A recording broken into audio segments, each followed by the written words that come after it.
La Corée du Sud est, aux yeux du monde, un rêve parfait. Une K-pop éclatante, une technologie de pointe, des métros impeccables, des visages juvéniles et une vie apparemment sans faille. Pourtant, juste sous cette surface étincelante, à 7 heures du matin dans une rame de métro bondée, une jeune fille était assise et pleurait doucement après une nuit presque blanche. Elle avait étudié avec acharnement, fait tout ce que la société attendait d'elle, essayé sans relâche d'être à la hauteur, mais le seul sentiment qui restait était l'épuisement et la solitude. Être une femme en Corée du Sud, c'est comme naître avec un fardeau invisible dont personne ne parle, mais qui pèse lourdement sur elle chaque jour, les forçant à être belle, mince, sage, efficace et silencieuse. Le monde est fasciné par les films romantiques et les images de femmes parfaites à l'écran. Mais la réalité derrière tout cela est une vie où les femmes doivent être traitées comme des machines impeccables, mais pas comme des êtres humains.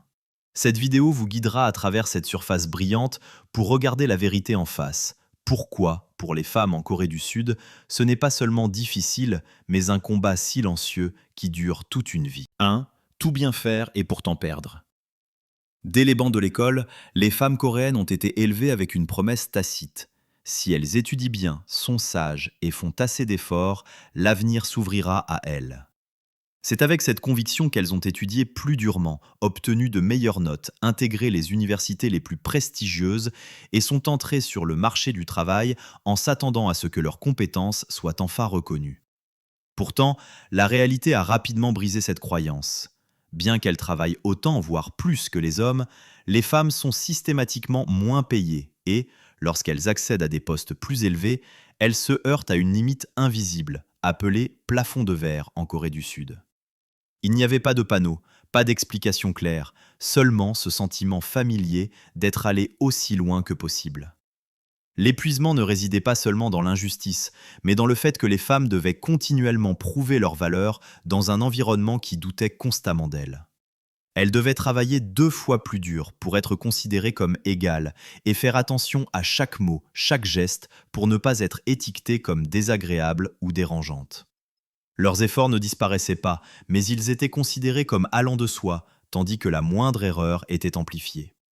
Peu à peu, beaucoup de femmes ont réalisé que ce n'était pas une course équitable, mais un jeu conçu pour qu'elles soient toujours désavantagées, où le sentiment d'échec ne venait pas du fait de mal faire les choses, mais de tout bien faire tout en n'ayant pas le droit de gagner. 2.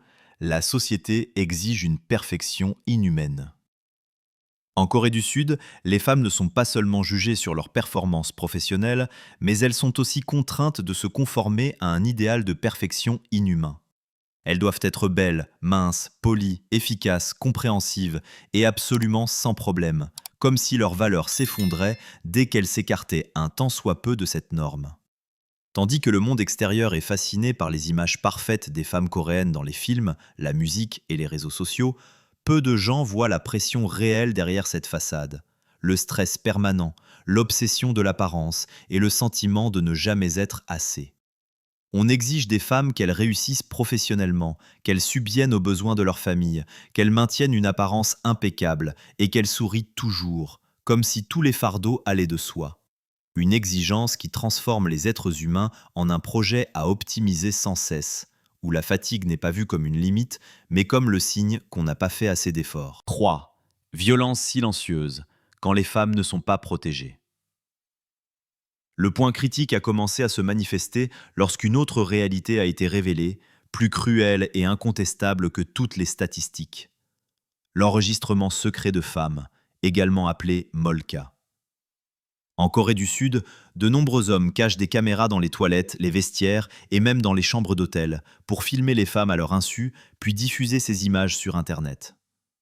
Pour les victimes, ce n'est pas seulement un crime qui viole la vie privée, mais une condamnation à vie, car les images, une fois mises en ligne, ne disparaissent jamais. Ce qui ne scandalise pas moins le public est la réaction du système. Dans de nombreux cas, les peines pour les auteurs ne sont que de faibles amendes ou des peines avec sursis, tandis que les femmes doivent vivre avec la peur, la honte et des blessures psychologiques indélébiles. Le message sous-jacent est très clair et glacial. Le corps des femmes peut être violé, mais la justice n'est pas forcément au rendez-vous. Et c'est à partir de ce moment que beaucoup ont commencé à comprendre qu'il ne s'agissait plus d'une pression sociale normale, mais d'un environnement où les femmes ne sont pas réellement protégées. 4. Pression dès l'enfance, quand les filles sont programmées tôt. Pour comprendre pourquoi les femmes coréennes grandissent dans la fatigue et le silence, il faut remonter très tôt, dès leur enfance. Dès l'école primaire, on rappelle aux filles leur poids, leur peau, leurs cheveux et leur comportement, comme si leur valeur était étroitement liée au fait de correspondre ou non aux standards.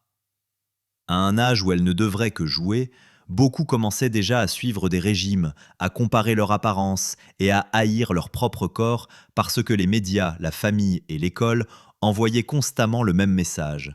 Si tu n'es pas belle, tu seras désavantagée dans la vie.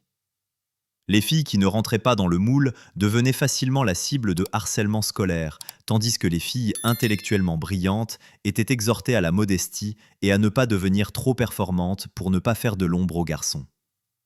Peu à peu, elles ont appris à se taire, à s'adapter aux attentes des autres, et ce processus de programmation a duré de nombreuses années, si bien que beaucoup de femmes, à l'âge adulte, ont réalisé qu'elles n'étaient pas seulement fatiguées à cause du travail ou de la société, mais parce qu'elles avaient passé toute leur vie à être une version acceptée d'elles-mêmes au lieu d'être simplement elles-mêmes. 5. Devenir adulte n'est pas une libération. Lorsqu'elles sont entrées à l'université, beaucoup de femmes pensaient que les années de pression toucheraient enfin à leur fin. Mais la réalité a montré que devenir adulte n'apportait aucune liberté. L'enseignement supérieur en Corée du Sud est éprouvant, avec des examens stressants et une concurrence acharnée. Et même lorsque les femmes traversent cette phase avec d'excellents résultats, le marché du travail ne s'ouvre pas à elles. Les postes stables et prestigieux favorisent souvent les hommes, tandis que les femmes sont poussées vers des emplois temporaires, mal payés et précaires. Lors du mariage, la pression se déplace. On attend d'elles qu'elles abandonnent leur carrière pour s'occuper de la famille, avoir des enfants et effectuer la majeure partie des tâches ménagères. Si elles ne se marient pas, elles sont étiquetées comme égoïstes, rebelles ou problématiques.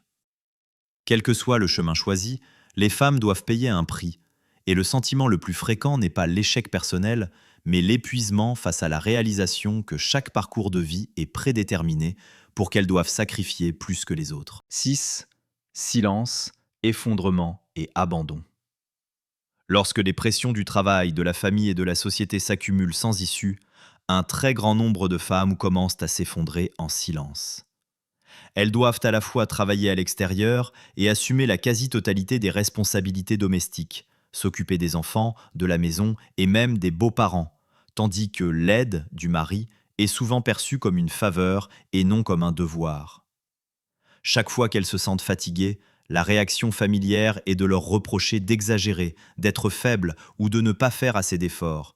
Et peu à peu, elles apprennent à refouler toutes leurs blessures.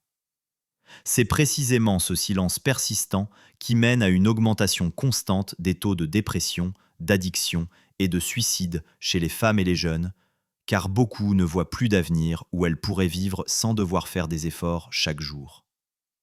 Au lieu de se rebeller, beaucoup de femmes se retirent, abandonnent l'amour, abandonnent le mariage, abandonnent leur carrière ou abandonnent même la société qui les a épuisées.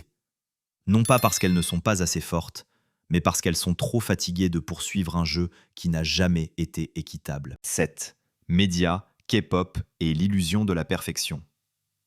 Tandis que les femmes luttent contre des pressions réelles, les médias coréens créent constamment une image d'une perfection étouffante où les femmes sont toujours belles, douces, sages et heureuses. Dans les films, les publicités et les réseaux sociaux, elles apparaissent avec une peau impeccable, un sourire parfait et une vie bien rangée, comme si tous les problèmes pouvaient être résolus par une beauté et un silence suffisants. L'industrie de la K-pop pousse cela à un niveau extrême, où les idoles féminines sont formées très tôt, soumises à des régimes stricts, et où leur apparence, leur comportement, leur vie privée et même leur droit d'aimer sont contrôlés. La moindre déviation de l'image entraîne un remplacement immédiat. Les médias vendent au monde un rêve de la femme coréenne qui réussit et qui est autonome. Mais derrière cette illusion se cache une machine qui génère pression et silence, où les femmes sont transformées en produits et où leur véritable souffrance est occultée pour ne pas endommager l'image parfaite. 8. Refuser le jeu.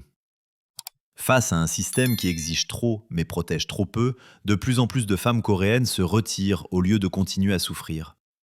Des mouvements de résistance ont commencé à apparaître, le plus éminent étant le mouvement 4B, dans lequel les femmes rejettent publiquement le mariage, la maternité, les rendez-vous amoureux et toute relation romantique avec les hommes.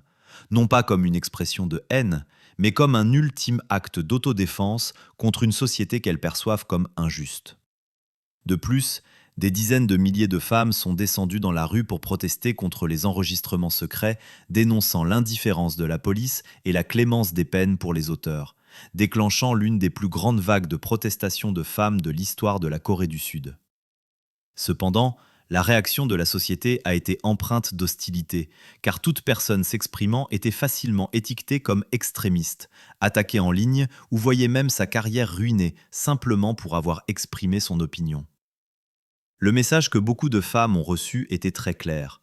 Tu peux être une femme, mais ne demande aucun changement. Et quand la porte du dialogue est ainsi fermée, quitter le jeu devient le seul choix pour préserver sa dignité.